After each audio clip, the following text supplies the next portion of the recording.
Welcome to 502 Conversations. I'm Brian Kirby, and my guest once again is Dr. Lee McIntyre. Dr. McIntyre was on several months ago to talk about his book, How to Talk to a Science Denier, and today returns to talk about his new book, On Disinformation. I think that was, perhaps we spoke in March or April. So how have you been? I've been all right. How have you been? I'm well. I have a brief bio on you. Well, it's not that brief because you've done a lot of work. But as I warn my guests, you are always on screen. So as I go through your bio, I'm sorry, this is the part where you look awkward because you hear so many great things about you. Or you can sit there and look stunningly proud. It's up to you. Okay. All right. Thank you. Lee McIntyre is a research fellow at the Center for Philosophy and History of Science at Boston University. The recipient of several teaching awards, he has taught philosophy at Colgate University, Boston University, Tufts Experimental College, Simmons College, and Harvard Extension School. Formerly executive director of the Institute for Quantitative Social Science at Harvard University, he has also served as policy advisor to the executive dean of the Faculty of Arts and Sciences at Harvard. He is the author of several books, including How to Talk to a Science Denier, The Scientific Attitude, and Post-Truth. Lee McIntyre's popular essays have appeared in the New York Times, Washington Post, Boston Globe, Nature, Newsweek, Scientific American, and numerous other venues. He has appeared on CNN International, PBS, NPR, the BBC, too many podcasts to mention, and he has spoken at the United Nations, NASA, and the Vatican. His work has also been translated into 17 languages. As I previously said, his newest book is On Disinformation, How to Fight for Truth and Protect Democracy. Dr. McIntyre, this is your second appearance on 502 Conversations, and thank you so much for returning. Thank you for having me back. I appreciate it. You're welcome. Last time you were here, we spoke about how to talk to a science denier, but, I've read much of your other writing, and as you are a philosopher of science, I took the opportunity to stray far and wide, but today I'll try and stay on topic. But it does seem to me there is some overlap between science denial and disinformation, so there may be some overlap in this discussion. Sure. Before we get right to the book, I'm big into definitions for these kind of conversations, so I think they matter, and especially in a conversation like this. So how do you and others like you, how do you distinguish between misinformation, disinformation, bullcrap, and denial? I think the most important distinction to make here is the one between misinformation and disinformation. Misinformation is when you believe something that's false, but it's a mistake. It's an accident. Maybe you heard it from an unreliable source. Maybe you just, thought it up. You heard it from somebody else, but you believe that it's true and you might share it as misinformation. You might also become convinced that it's false based on the evidence. Disinformation is a lie. Disinformation is when someone intentionally creates a falsehood and they amplify it out for other people to believe it. The other goal of disinformation is to polarize you around a factual issue so that you don't trust people or maybe even hate them if they don't agree with you on this factual question. So that's why disinformation is so much more dangerous, I think, than misinformation, because it is intentional. Can you give me a brief synopsis before I get specific about the book? And what I'm thinking is, you just written How to Talk to a Science Denier, and not just a few months later, it seemed On Disinformation came out. So why did you write this book? It's a good question. It's because there was a hole in my earlier book. Or a hole, let me put it this way. I had left something out that I thought was very important. So the earlier book was How to Talk to a Science Denier, in which I recommended that the best opportunity that you were ever going to have for convincing someone to change their mind about climate, who are climate deniers or vaccine deniers, was to talk to them face to face, with patience, with respect, to listen to what they had to say so that they would begin to trust you, because science denial is not about facts, it's about trust. They don't have an information deficit. You can't ram facts down their throat. If they don't trust you, they won't listen. And then what happened after that book came out, especially as I was talking about it, on the road doing publicity, I started to realize that some of the things that I was saying about science denial were also true of reality denial, which is to say that after January 6th, it became pretty clear to me that some of the same blueprint, the same roadmap that the science deniers were using was one that was being used for reality denial. Now that's because the other thing that I realized that led to the new book is that disinformation is what causes denial. When I wrote the earlier book, I might have said a little bit about that, but it really became clear when I started to think about reality denial after January 6th, and that this was a threat not just to science, but to democracy, which is that, and the new book is based around the following framework.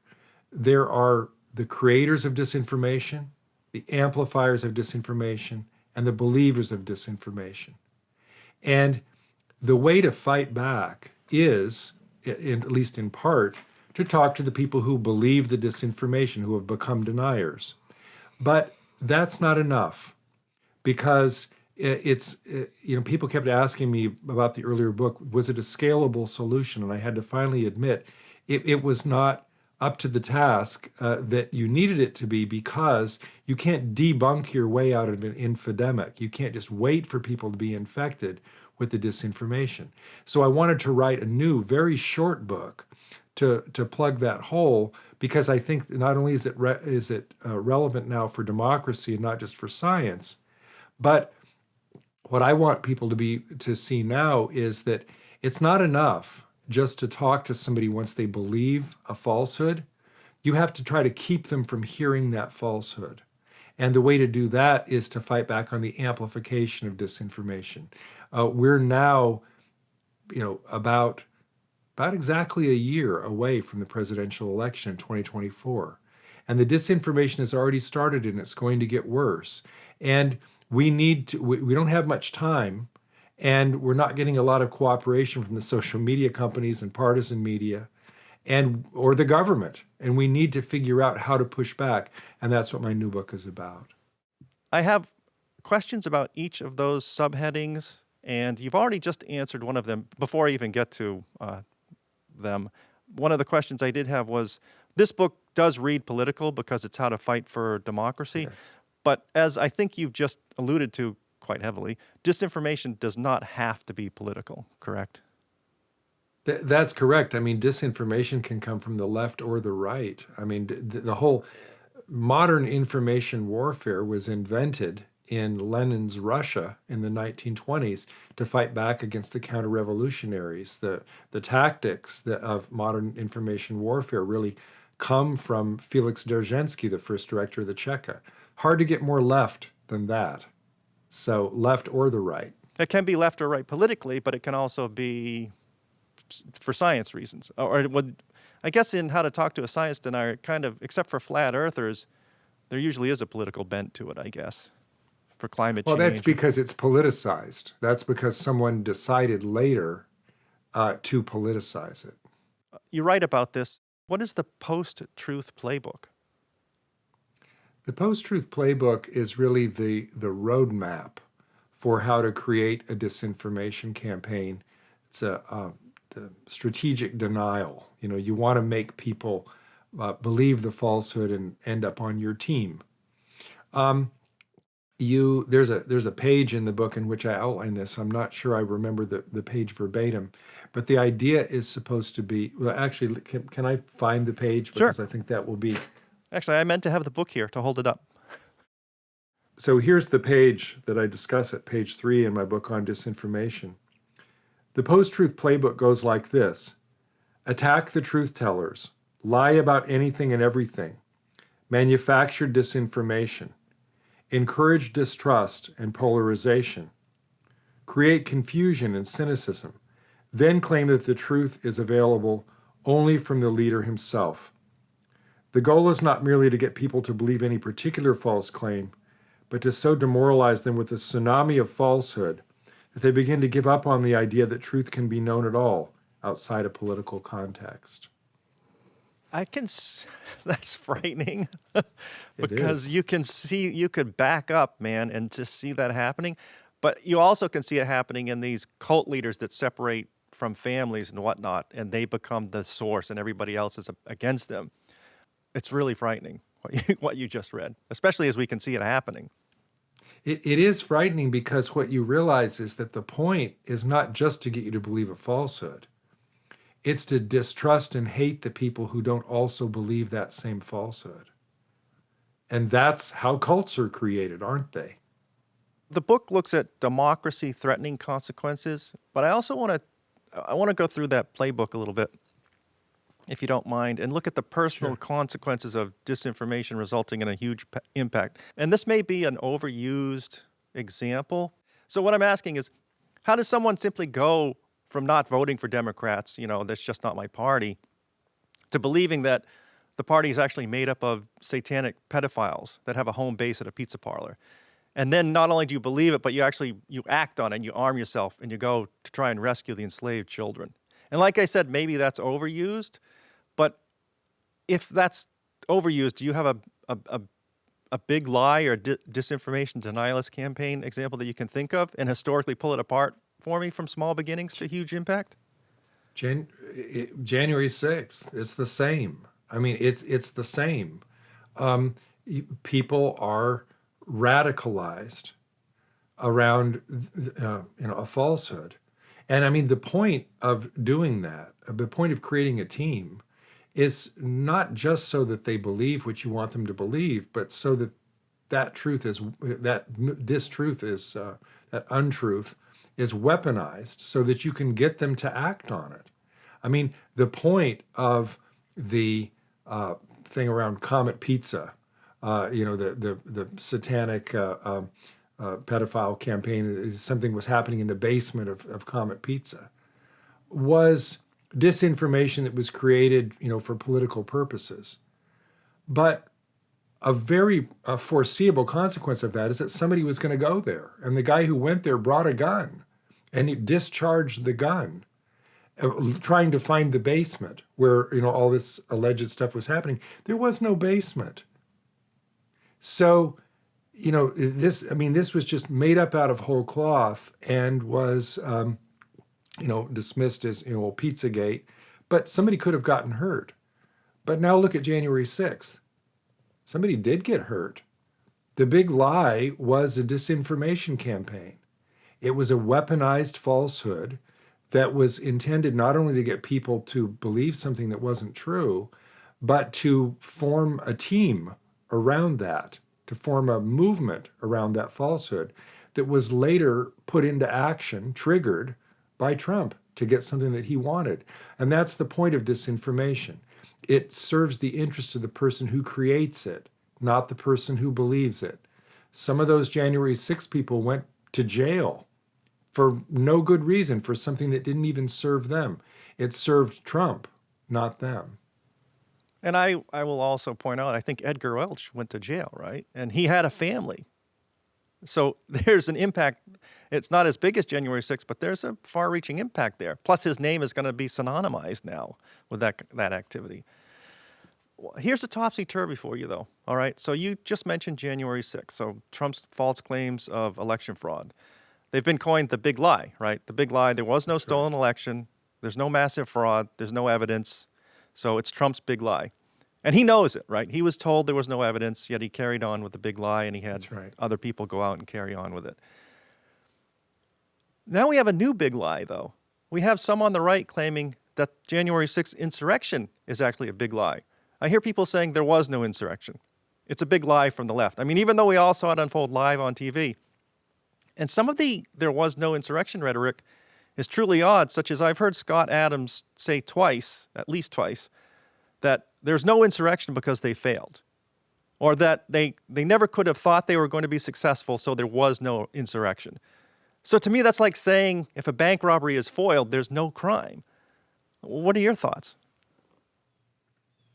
This sounds like every social psychology experiment from the 1950s that I read about when I was in college. I mean, people move the goalposts. People deny reality.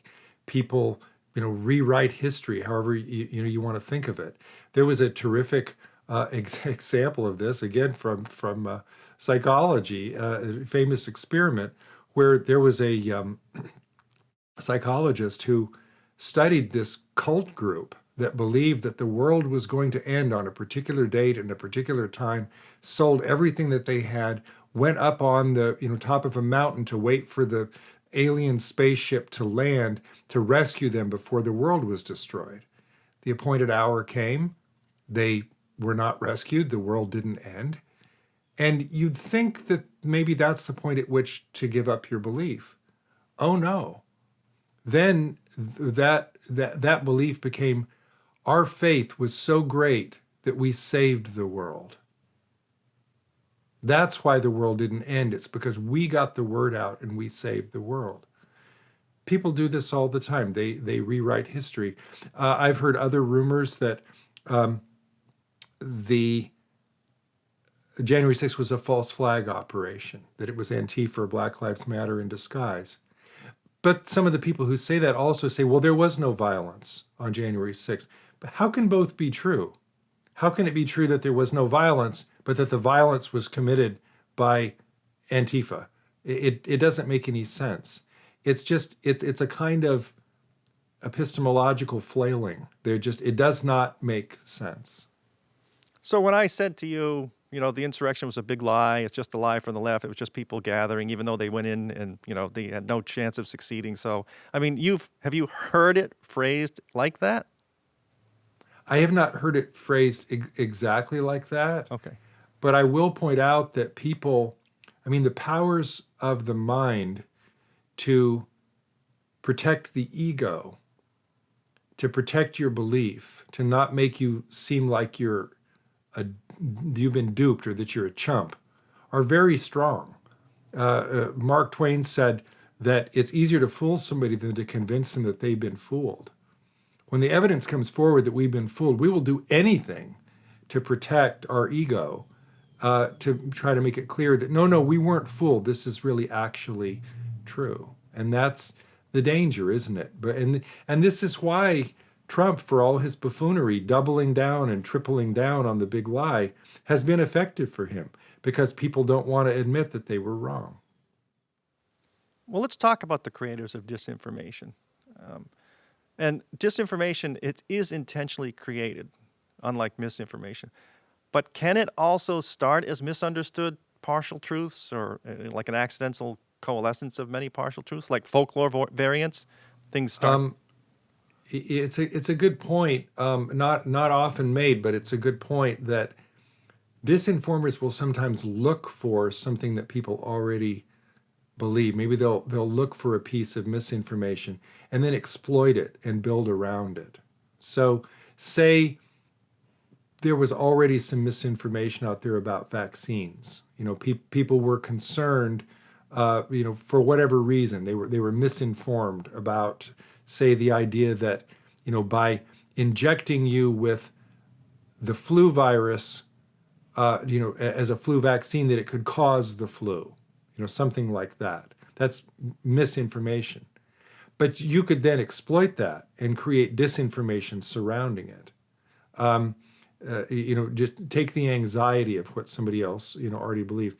I'm not sure exactly how that campaign would go from there, and I'm not excited about the idea of inventing a disinformation campaign on the spot, just, in case. But the point is, disinformers will often look for something with a kernel of truth, or they'll look for something that people already believe, or where there's just a scintilla of evidence that even if it's not about the thing that they're saying, it might look like it, and then they'll build their campaign around that.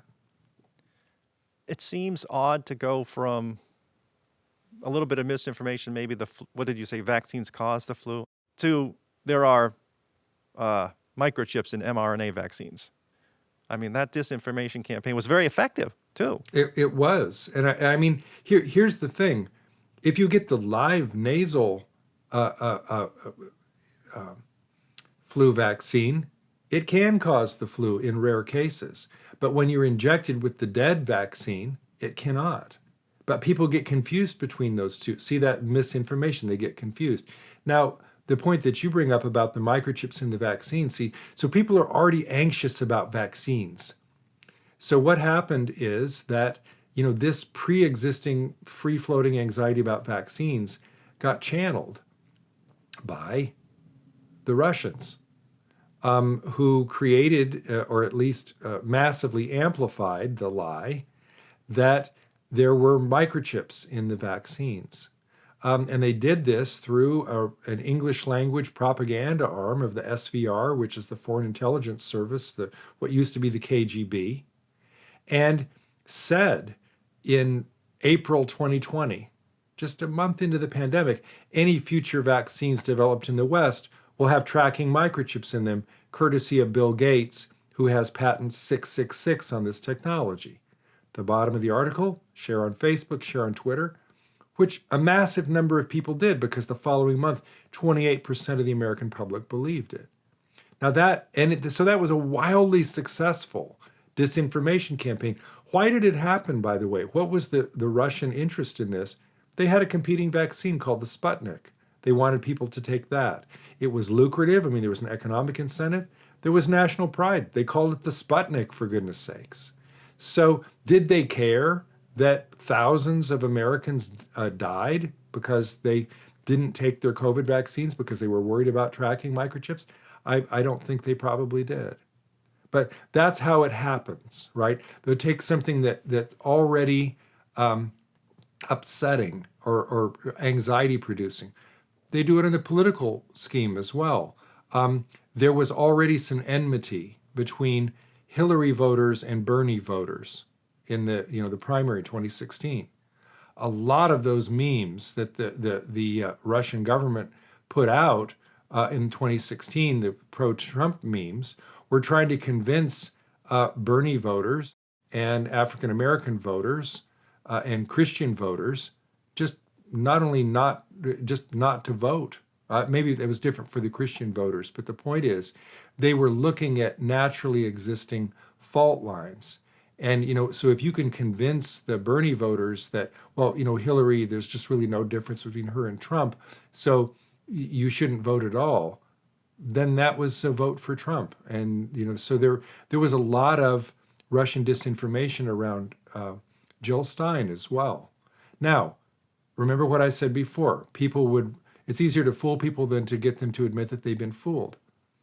I have friends who are Bernie Sanders supporters who are red in the face angry when they hear something like that. So they don't want to admit that they were fooled by Russian propaganda, yet some of them were. I like that you mentioned that too, because that is in-party disinformation, right? So there's variation within groups. It really brings home the point that this is not just left-right, this is left-left-left, and right. Wherever they can find it, yeah. And you did foreshadow amplification when we spoke at the beginning, but do you want to talk a little bit deeper about how a big lie becomes a big lie? It's not hard in the digital age. Amplifying a lie, I mean, that's the money, right? That's the hard part with disinformation. Back in the day, you had to take out ads in newspapers or hand out your mimeograph sheets. You had to think about billboards, a campaign.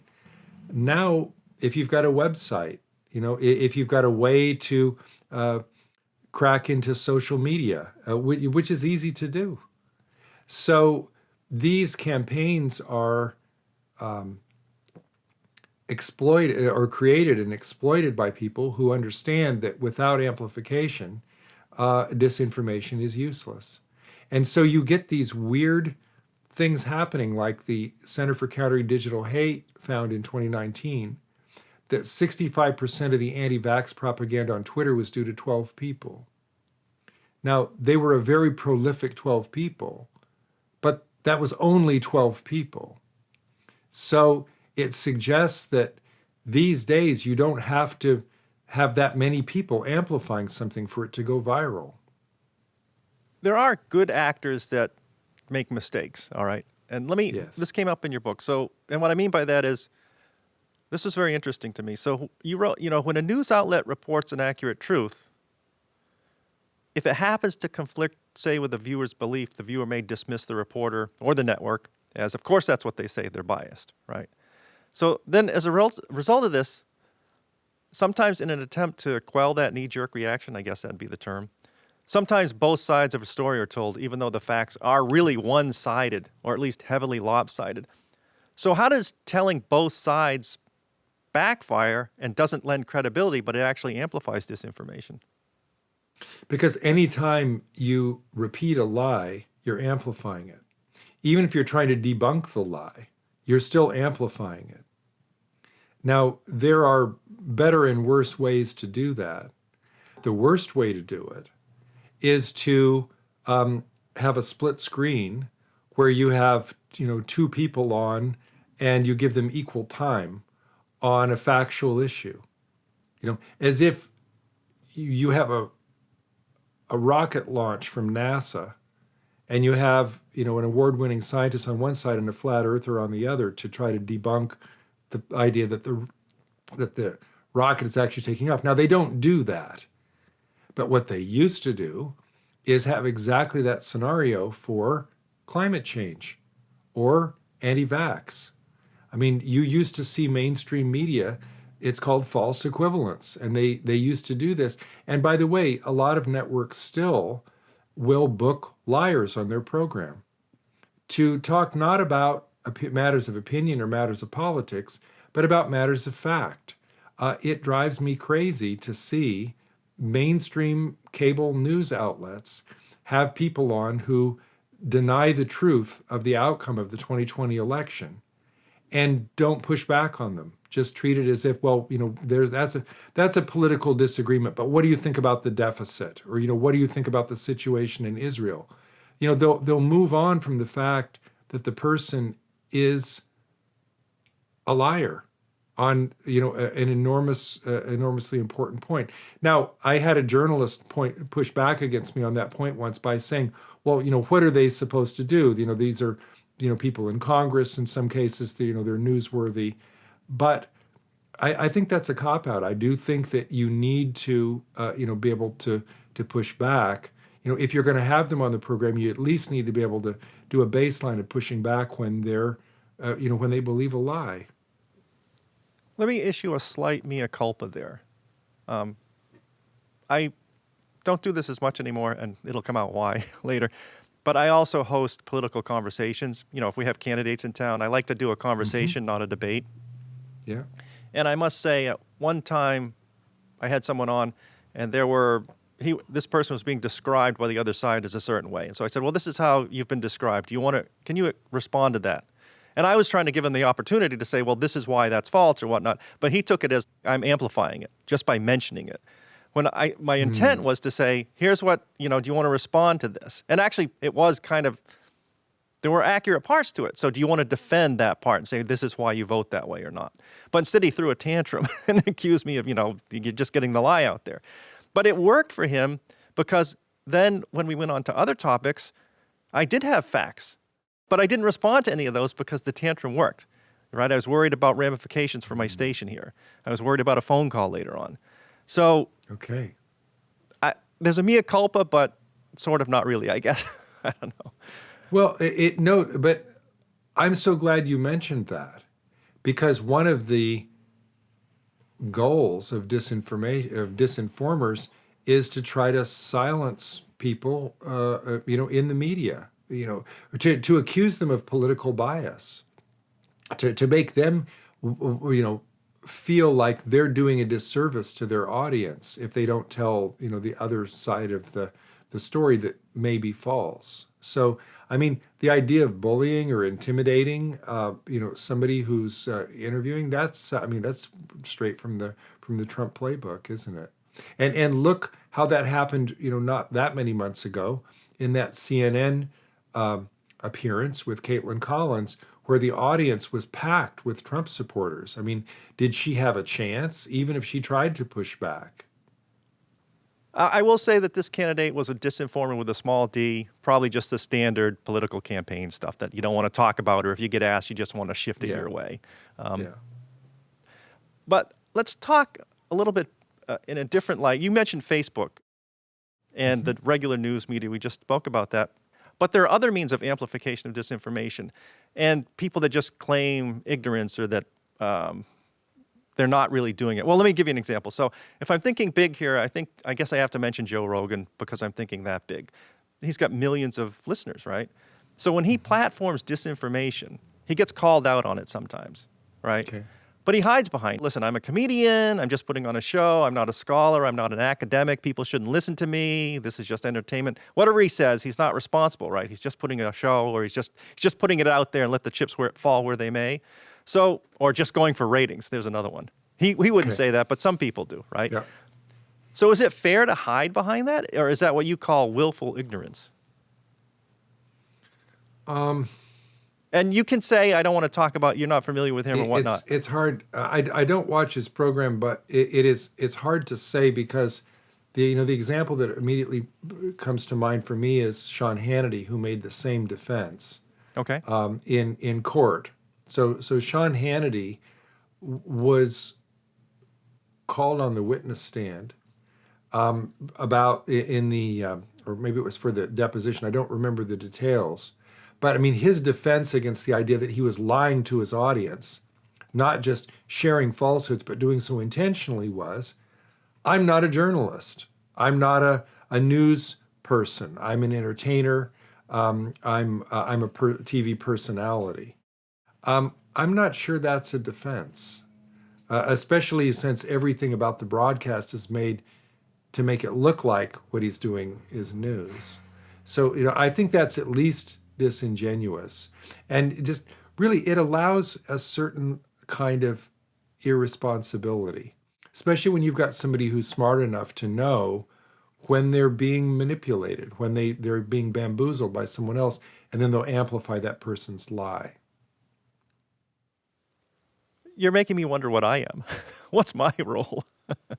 So I don't fit any of those things, of course, but we don't have to go there, but it's just an interesting it's just interesting to think of what is the function of someone that's trying to be honest and can't fact check in real time, but wants to get information out there. Now, I'm not suggesting Sean Hannity did that, but let me reassure you on one thing. Somebody who's intentionally amplifying a lie doesn't have those worries. Oh, okay. I mean, they're not going to lose a minute's sleep over that. Okay. All right. Thanks. Amplification, this is another huge problem, algorithms. And you wrote about this in the book. And I mean, I think everybody knows briefly what they are, or basically what they are. But, if you watch kitten videos, you're going to see more kitten videos, right? They're going to be suggested. They're going to come up in your feed. But as algorithms work, I'm pretty sure that they could suggest puppy videos instead, right? So, I mean, if you watch a video with false vaccine information, you could be directed to truthful videos and truthful posts instead of more disinformation. And so, of course, disinformation creators, they don't have to be censored or banned, so they don't have to whine about that, but they don't have to be included in algorithms and get massive amplification either. That's true. I mean, there was a time just before the 2020 presidential election when Facebook and Twitter were redirecting people when they clicked on something that was propaganda or false, about vaccines, say, their little box would come up that would say, that this was not accurate, and click here for more accurate information. You know why they stopped doing that? Because it's not profitable. I mean, they do that when they get enough heat, but those algorithms, those black boxes that nobody but the senior engineers really know what's in them, they're one thing we know, they're tweaked for whatever is in the company's best interest. And I suspect that that's viewer engagement. And if you saw and enjoyed one cat video, that's a pretty good predictor that you're going to enjoy another one and another one and another one. So if you're going down the conspiracy rabbit hole about, flat Earth or whatever it is, they're going to send you more of the same because that's what you like. And it's just kind of as ham-fisted as that. Oh, you liked that? Here's another one just like it, and another and another. And this is why my Facebook feed is almost completely German Shepherd and Siberian Husky dogs, and disinformation about the election. I mean, those are the things that I click on. People may think of algorithms as evil, but in their defense, they may be unintentionally shaping society in a horrible way. So I can understand. Absolutely. The way that you said it, if you like this, it's going to redirect you. It's not really an intent there. It's just a mechanism at action. And so the executives can say, look at us. I mean, don't blame us. We're the business, right? Whatever gets eyes in the page, that's what we're shooting for here. The point of social media is not to educate you. The point of social media is to keep your eyeballs on the screen long enough to look at the ads and to increase the bottom line of the social media company. That's the point. Big impact here, though. I just wonder if anybody at these sites, I mean, they may be digging their own graves because, in an autocracy, they could find themselves mandated to direct all traffic to a government-approved video, or worse, right? So this could be a huge backfire if they don't straighten it out. It could. I have a cartoon on the door of my office, which is just next door, and I can almost recite it from memory. It's this executive who's giving a PowerPoint presentation to a bunch of other executives, and he says something to the effect of, "And so while the end of the world scenario will be horrific, we see great opportunity for profitability in the just prior to end of the world scenario." That's the point.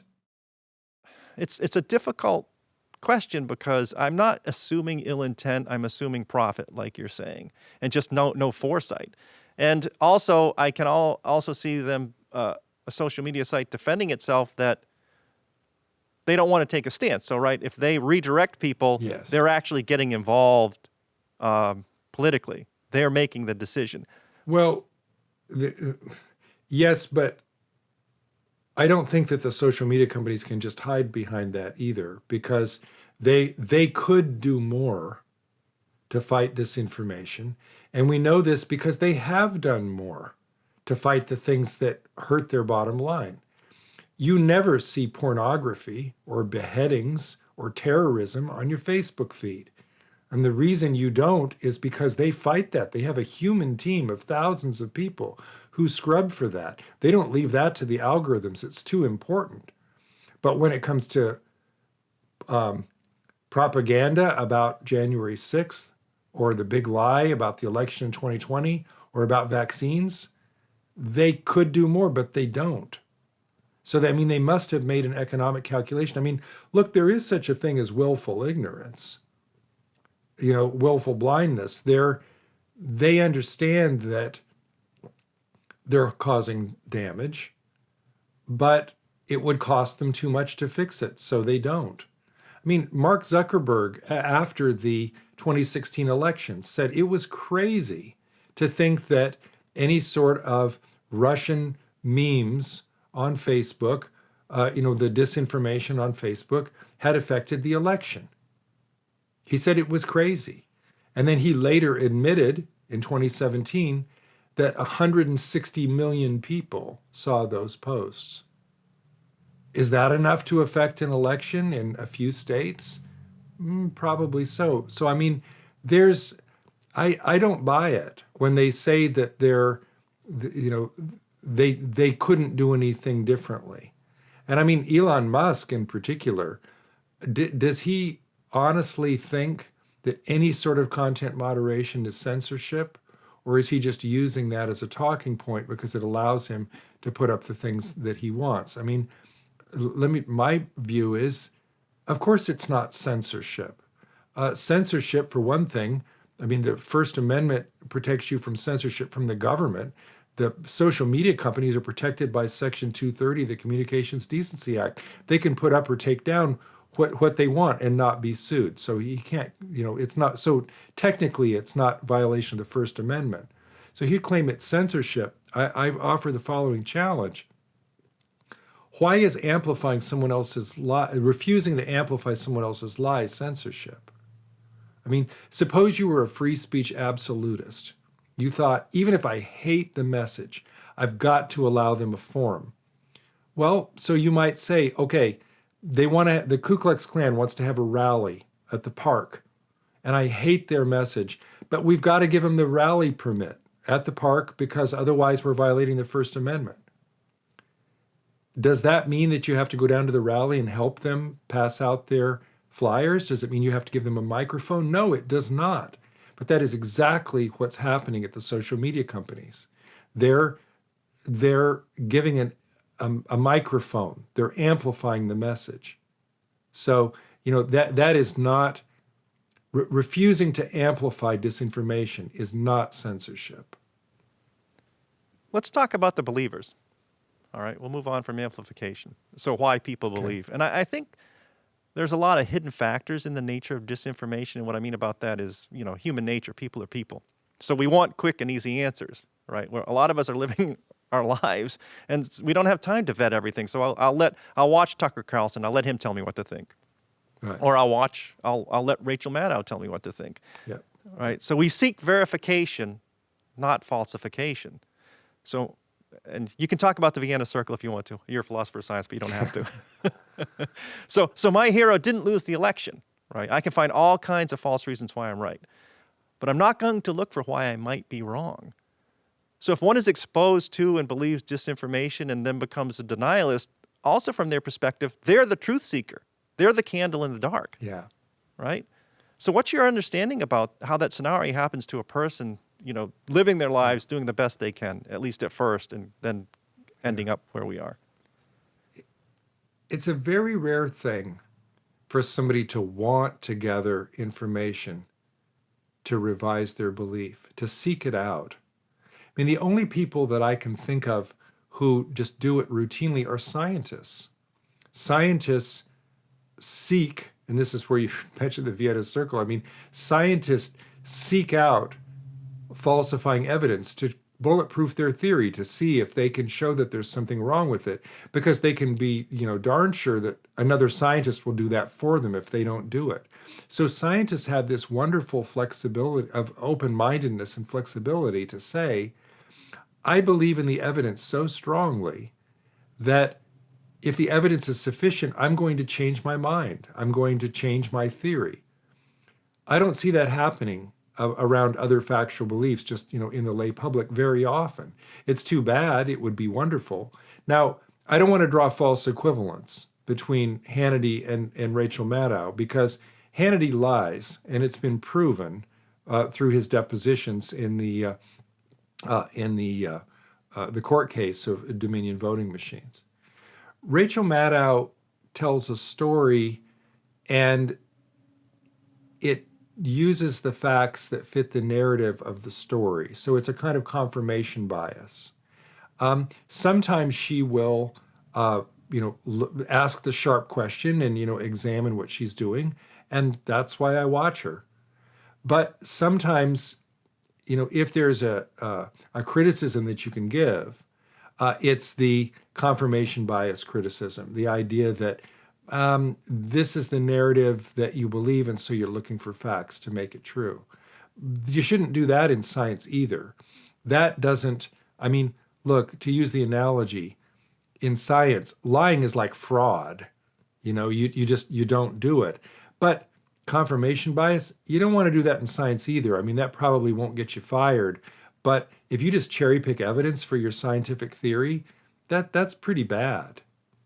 If you're not trying to refute your own theory, because somebody else will come along and do it. So, you say somebody who's trying to do the best that they can in their own life. I think that we all bear a responsibility for our own beliefs. We all are required to not share things that are rumors just because we just heard it or because we hope that it's true. I think we have to do a little bit of due diligence. I have a little bit higher standard for the lay public and for the media and for the social media execs. I think that because I think if we don't take responsibility for this, I think our democracy dies. And I didn't mean to draw a false equivalence between either Hannity and Maddow or Carlson. I haven't watched enough of them to know, actually, because I've only seen a few minutes of each, because it's basically a show. And This when is I saw not- the show, you- I'm you like, I didn't don't do want a anything show. wrong. Oh, I'm sorry. Go ahead. You didn't do anything wrong. I mean, in my own work, I draw attention to a quotation from Chris Hayes, who's the host right before the Rachel Maddow show, who says, in no uncertain terms, just what I said, which is that that's what happens in news organizations. They have a dominant narrative, and they sometimes ignore facts that don't fit the dominant narrative, and that's confirmation bias. So, I mean, this is not a secret that this happens. Look, it's only false equivalence if you're saying, oh, and that's just as bad as what happens at Fox, because it's not, and you didn't say that. Do you mind if I talk about another author? Who's also Sure. I recently had Dr. Dannagal Young on the show about her book, Wrong, How Media, Politics, and Identity Drive Our Appetite for Misinformation. So she's a professor. I don't know her or her work. Okay. So she's a professor of communication. She's a political science, right? She's an author and actually an improv comedian. But so just grossly paraphrasing her book, which I think works into your writing a little bit too, is that, grossly paraphrasing, of course, she brings up this need for comprehension, control, and community, where misinformation serves what we need because it helps us understand things. All right, then we can control it, and then we have a sense of community. So, like, COVID-19 is really caused by 5G towers. It's not true, but it gives people a sense of comprehension. Right? Then they have something. Community. Then they can control it. They can go burn down towers. Then they have a community, right? So they get all that while I'm left wallowing in like, gosh, terrible happens. We don't have much control over it, and I got to wait. Maybe it could be 20 years before a vaccine. So I'm wallowing in uncertainty while a believer in disinformation, they have, even though the beliefs are wrong, it fills this void. It's a source of comfort for them. And that's what post-truth is. It makes you feel good, even if it's not true. That's where conspiracy theories come from, don't they? This sense that the world is overwhelming. How could that possibly be? I'm going to believe this lie because it at least breaks the world events down to a level that I can understand. And by the way, my community is going to be the people who believe the same lie that I do. I've got to read this book. That sounds like a very. It's called Wrong. Okay, I'll have to read that book. That's where conspiracy theories come from, and there is a community aspect to false belief. I went to the Flat Earth International Conference, as you know. 650 flat earthers together there, overjoyed to be in one another's company. There is a community aspect to belief, even to false belief. All right, let me say here, there's a skeptics conference every year, well, more than one. Usually the one I go to is Committee for Skeptical Inquiry. I couldn't make it this year. I was really bummed about it. I've seen my friends' Facebook posts and stuff. So that's a sense of community for me, right? So I can go and get my yearly dose of here are the people, here are my people. But I also say sometimes I bristle a little at how skeptics can also accept information without evaluating it. We don't have to go down that road, but... No, we can, because I just wrote an article that's going to appear in the June issue of Skeptical Inquirer that makes exactly that point. Oh. It makes that point about an example. I don't want to give away the whole article. I want to tease the article a little bit. But it makes the point about, if you're a skeptic, how much information is enough for you to change your belief about something that you really don't want to believe because it sounds flaky? But here's a real world case. Would this be sufficient for you? If not, why not? How much evidence would be sufficient? It's not a bad question. I look forward to that. All right, let's move on to how to win the war on truth. What are some practical steps an ordinary person can take? So regardless of political affiliation, because I think, democracy with a big D, that matters, regardless of one's party. We haven't really talked about that. We've kind of danced around it with maybe, if we get into an autocracy, social media sites could find themselves this way or that way. But democracy with a big D matters. So, what's a regular guy supposed to do, or a woman, or anyone? Well, this will sound incredibly self-serving, but I do have 10 steps that the ordinary citizen can take at the final chapter of my book on disinformation. But I'll tell you, I'll at least start it up, so you don't have to buy the book to learn about it. The most important one is that you have to admit that you're in an information war before you can win it.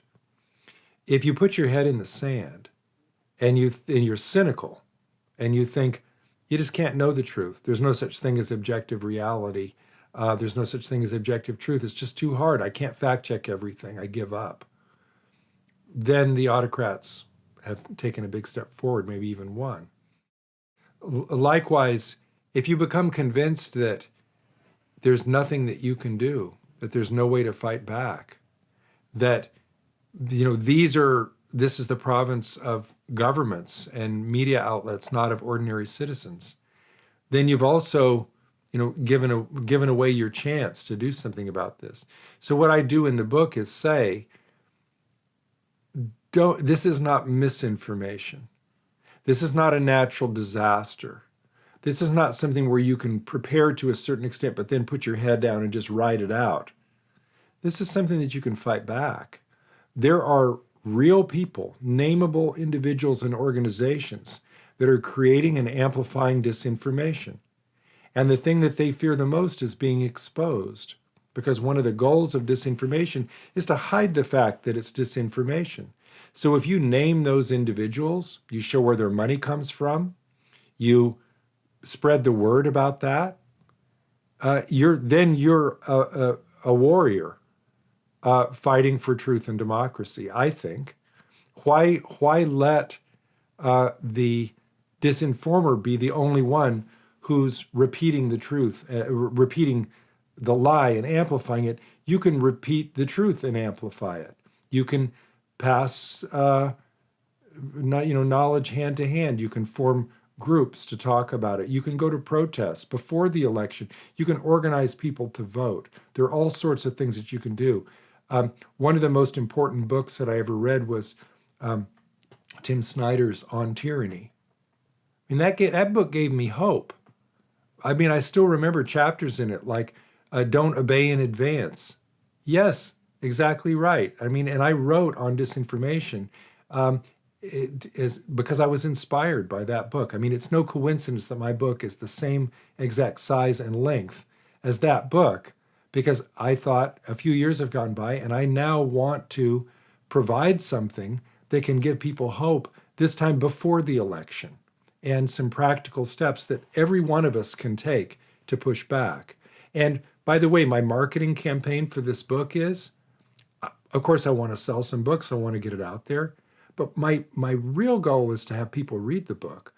So when you finish reading the book, don't put it on the shelf. Leave it on the bus. Give it to a friend. Pass it hand to hand. This is a training manual for how to fight back against disinformation. It's an advocacy book. It's not a philosophy book. It's not a piece of scholarship. It's a manifesto. And I don't have the book here. It looks full screen. I mean, when it's full screen, it looks huge, but actually it's like 150 pages, and you can read it you can read it in a couple of hours. In an hour. Yeah, right. You can read it in 1 hour if you don't read the footnotes. Well, there are those of us that do read the footnotes. Not all of them. And that's why they're there. MIT Press, bless them. They let me put in all the footnotes. All right. Now, not to be a downer here, but from the regular guy perspective, you also wrote in the book, and this is not uncommon knowledge, that, okay, so there's no evidence of massive voter fraud that installed Biden. Okay. Trump's big lie. Yes, that's right. Okay. Yet, after that, 35% of the country still believes it, right?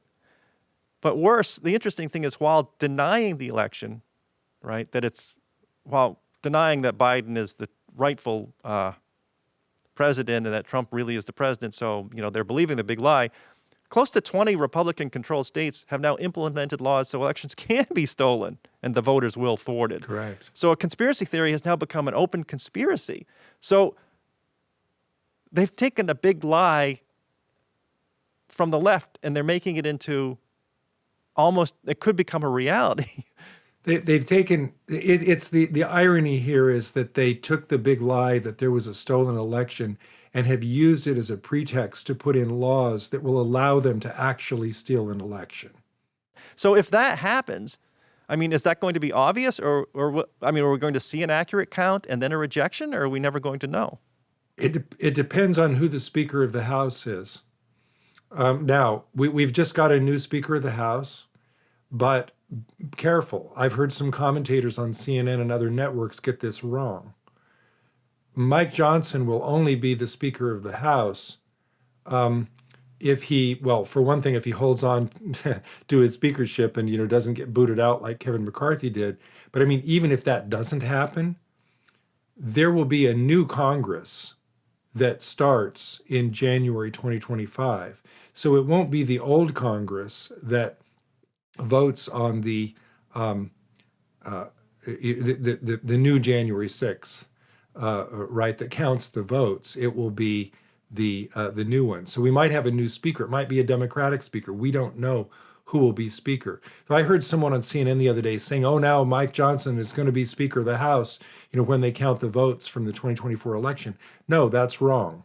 That Congress is dissolved and the new one is constituted before the presidential votes are counted. So it will matter very much who's speaker. And I'll tell you why this matters so much. Because in the United States Constitution, it makes it clear that in the event that a clear winner cannot be determined from the electoral votes, it goes to the House of Representatives, where there are no rules for how they decide, other than the fact that every state gets one vote. And if you count up the number of Republicans and Democrats in each state, right now, I believe it's 25 Republican states, 23 Democratic states, and 2 that are evenly split. And it takes 26 to choose a president under the Constitution. Now, those numbers are very, very close. So the numbers are close. The law, they did some good change when they reformed the Electoral Count Act. They didn't fix that. That's still there. And the state laws are still the state laws. And I think it was 19 states, not 20. But the point is that the infrastructure has been installed to steal the next election for Trump. And that's one thing that when fighting disinformation, we have to be able to push back against. Because you ask the question, will it be exposed later? That's not when it needs to be exposed. It needs to be exposed now, in advance, so that we can thwart the plot. Because what happens later, I don't know, things disappear. History gets rewritten. We may not know. Scary scenes come to mind from Orwell's novel 1984. The party that controls the Ministry of Truth controls the truth. And one of those scary things that you said is if there's no clear result, right? So that's kind of a loose term, I think, because they tried to claim there was no clear result last time when there was a clear result could be that there are 2 competing slates of electors, and whatever the law is in the state about how you decide that is murky, and so it goes to the House. I mean, it wouldn't take that many disputed slates of electors in that many states in a close election to throw it to the House. This is why I'm so damn worried. This is why the subtitle of the book is How to Fight for Truth and Protect Democracy. I mean, I've been writing about science my whole life. And the problem is that the relationship between disinformation causing denial is now something that doesn't just happen in science, it happens for reality. And it's threatening not just science, but democracy. And this pathway, this road that we're on, if we don't figure out how to fight back against the disinformation now, that may be the end of democracy. And by the way, I'm not the only person who thinks that. I'll quote here from my book, one of my new colleagues at Boston University, Joan Donovan, one of the world's leading disinformation fighters. She did some testimony before Congress a few years ago in which she said The biggest problem facing our nation is misinformation at scale. The cost of doing nothing is democracy's end. And I'm glad you mentioned her, actually, because when I mentioned the thing about Edgar Welch and Comic Ping Pong, the Pizza Place, she draws a direct line from that, from 2016, those 4 or 5 years, right up to January 6th. She's right. This conversation kind of sounds one-sided, right? It's a right wing, there's a problem with a right wing.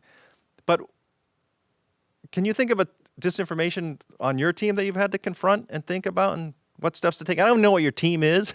I don't mean to. Yeah. Don't mean to say this, but you know, when you've had you did mention some of your friends that get red-faced and stuff. So yeah, let me share an example.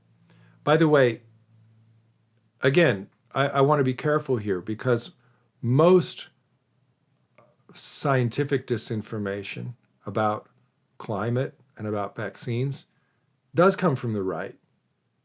Now, can it come from the left?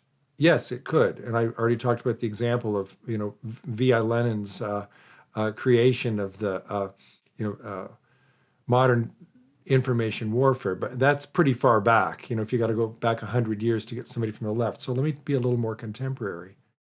In the research for my previous book, How to Talk to a Science Denier, I have a whole chapter on this question. Can there be science denial from the left?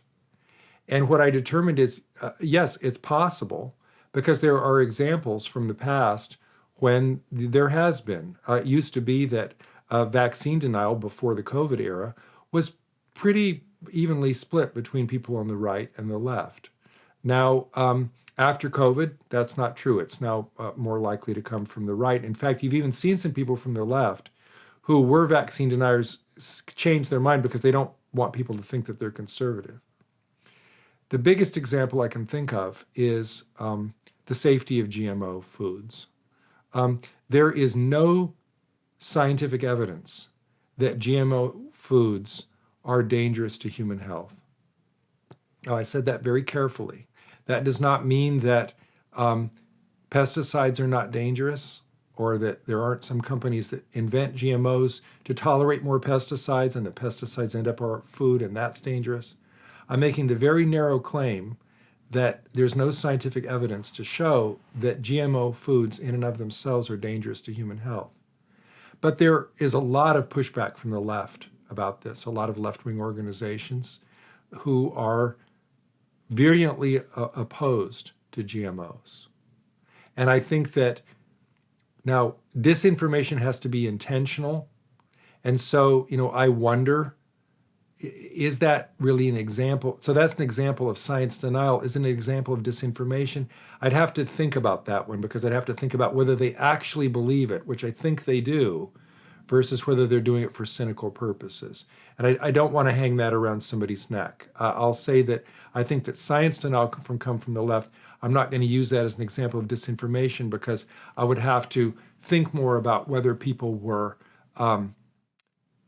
intentionally sharing a falsehood about GMOs, which they didn't actually believe in. I haven't seen evidence that that's the case. So there's a very careful answer. I think it's a good answer, though, because it may not be disinformation, but at least it's something that you have had to, it's a discussion you've had to think through in your own mind and then have with others. I mean, that's right. And if you want details, they're in the earlier book. I've got an entire chapter on whether it's possible for science denial to come from the left. And I've got an entire chapter on GMOs. All right, one final question here. I can't remember this term, but there's a term for people that in a crisis they don't act because they just see everything as normal. And I think one of the worst examples I've heard is like in a plane crash or something. Some people are able to escape, other people just become frozen and they just can't deal with the situation. And I can't remember the name of that term. Normalcy bias. Okay, so what do you say? I don't know if you've heard this or not, but have you heard, Dr. McIntyre, Lee McIntyre, calm down. Democracy, it's just too big to fail. The truth will win. Oh, all the time. Yes. Oh. There's organized pushback to what I'm doing about disinformation.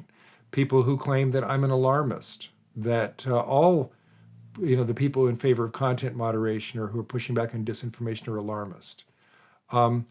Academics, political figures, our social media barons seem to be reading from the same playbook to say, why are you so worried about this? Disinformation isn't that big of a problem. It's not that big of a threat. You're just an alarmist. You're just doing this because you want to sell books. I get that all the time. What's your response? I mean, we have seen democracies fail. It's not unheard of. I mean, I call that the disinformation about disinformation. I mean, look, one of the worst offenders on this, I'm going to leave my academic colleagues alone. One of the worst offenders on this is Jim Jordan, who loves to bring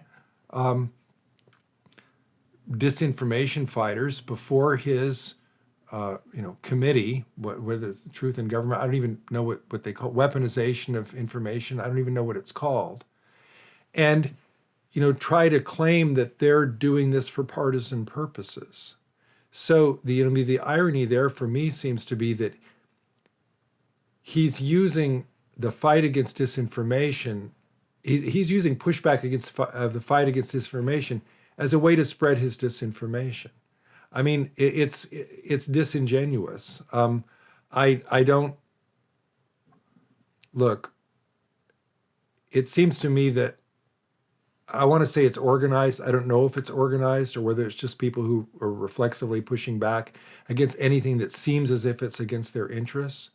But I do get this, and my response is, you're wrong. They're wrong to claim that that's the reason why people are so worried about disinformation, why they're insisting on content moderation. Content moderation is important. We in the public should not tolerate, lying of a kind that's going to undermine our democracy. Dr. Lee McIntyre, you have been my guest on 502 Conversations. I greatly value your time. I enjoy your writing. The book is On Disinformation. It's a short book. It's a quick read. There's a lot of history in there about disinformation, which I found quite interesting, and how it gets amplified, who believes it. It is well worth it. Have your library, pick up a copy. And it doesn't matter political affiliation, all right? It's not about that. Thank you so much, Dr. McIntyre. I appreciate it. Thank you for having me on for the second time. Appreciate it. You're welcome.